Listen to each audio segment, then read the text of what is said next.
Let's dive right into this explainer. We're taking a really close look at the most owned investment on Earth, the S&P 500, and a quiet structural change that has completely altered what it means to be diversified. For decades, we've been told that buying the broad market is the ultimate way to spread your risk, right? But what happens when the very instrument designed to protect you structurally morphs into something you never actually agreed to? Today, we are breaking down the concentration math.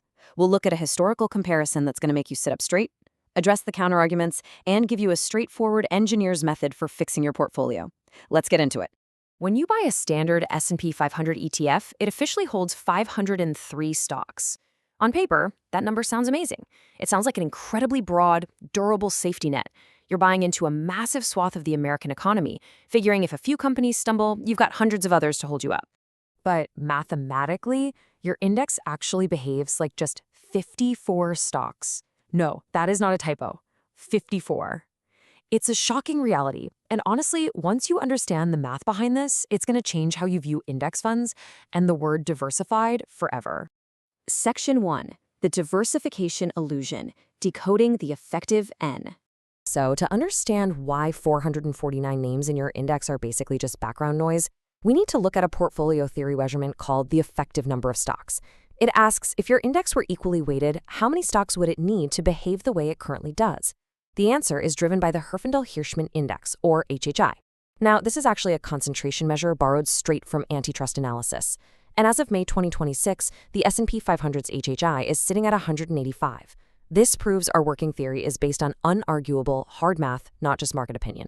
Those other 449 stocks, they're in the basket, sure, and they collect a tiny fractional weight, but they barely move the needle when the market ticks up or down. The published weighting data from S&P Dow Jones Indices is genuinely stunning. Look at this. The Magnificent Seven, the megacaps we all know, are eating up nearly 35% of the entire index on their own. The top 10 names hold roughly 35.5% total. That means over a third of every single dollar you put into the S&P 500 goes to just 10 companies. And this brilliantly illustrates just how extreme the imbalance is. A single ticker, NVIDIA, carries roughly 8% of the entire 500 stock benchmark. That means NVIDIA, entirely by itself, outweighs the entire bottom half of the index. That's the bottom 250 companies combined. Think about that for a second. One single company holds more financial gravity in your portfolio than 250 other major corporations put together. Crazy, right? Section 2. Shattering Historical Records. Worse than the dot-com bubble. People love to reach for the dot-com bubble as their worst-case comparison, assuming today's market is just, approaching that level of risk. Well, that is entirely false.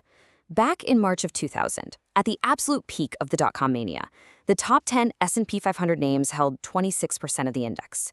And the previous record before that was in 1980, the tail end of the Nifty 50 era, which also peaked right around 26%.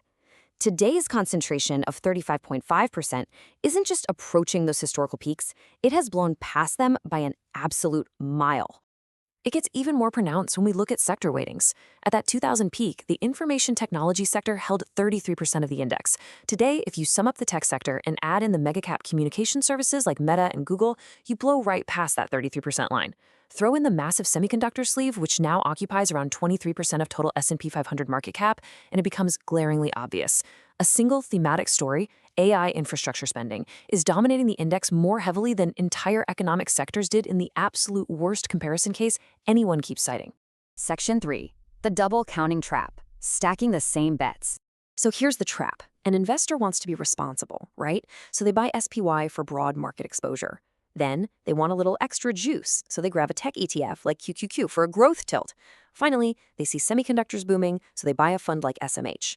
They really think they're diversifying because they own 3 different tickers with 3 different fund names. But if you actually look at the holdings, they are essentially just buying NVIDIA, Apple, and Microsoft over and over and over again.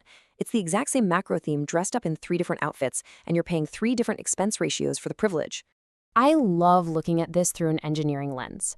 In engineering terms, this isn't redundancy or diversification at all.